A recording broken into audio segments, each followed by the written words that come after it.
Jeudi 16 mai, nous avons continué les auditions dans le cadre de la mission d'information sur l'aide sociale à l'enfance. Nous avons reçu sur une première table ronde ATD Quart Monde, SOS Village d'enfants et Action Enfance qui œuvrent tous les jours auprès des enfants, que ce soit en milieu ouvert ou lors de placement.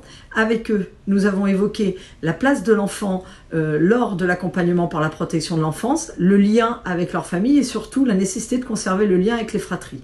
Nous avons également évoqué avec eux la nécessité de développer pour ces enfants leur capital social afin qu'ils puissent avoir des facilités pour s'insérer, qu'ils puissent avoir bien dans leur noyau par exemple des amis, des chefs d'entreprise qui soient capables de les accueillir quand ils ont besoin. Et enfin, nous avons évoqué avec eux les liens entre les départements et ces associations. Ils aimeraient vraiment être considérés comme des partenaires et pas juste comme des prestataires de services. Ensuite, nous avons reçu l'association des directeurs de l'enfance et de la famille. Avec eux, nous avons évoqué la formation des cadres qui travaillent dans cette filière de protection de l'enfance.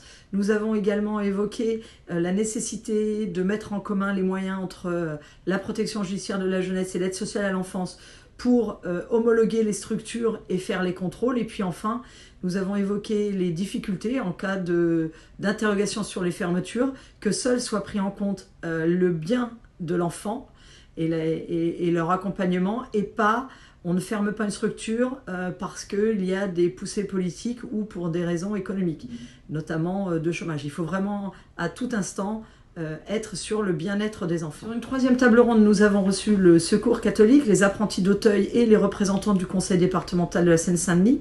Avec eux, nous avons évoqué l'évolution de la problématique des mineurs étrangers qui arrivent sur notre territoire et notamment les difficultés de l'évaluation de la minorité parce que d'un département à l'autre, l'évaluation n'est pas la même et surtout, nous avons évoqué les critères de répartition de ces mineurs pour avoir un traitement plus homogène sur le territoire.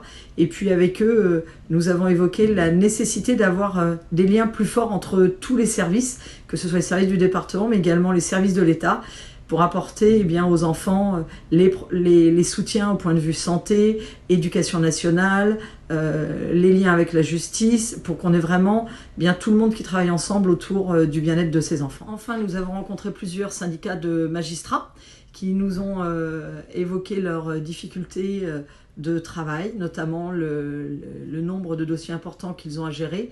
Nous avons évoqué avec eux également la place d'un éventuel avocat commis d'office auprès de ces enfants, les besoins de rencontres avec les départements pour échanger sur les pratiques et bien connaître les dispositifs présents. Les juges aimeraient pouvoir dire il faudrait tel ou tel dispositif parce que souvent on voit bien que les dispositifs sont un peu pas adaptés parce qu'il n'y en a pas sur le territoire, parce que le département n'a pas ce qu'il faut.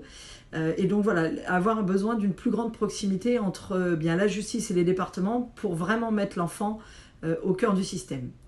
Donc voilà pour les 4 auditions de jeudi 16 mai. Nous continuerons la semaine prochaine par une audition avec les parents qui se disent victimes de placements abusifs de leurs enfants.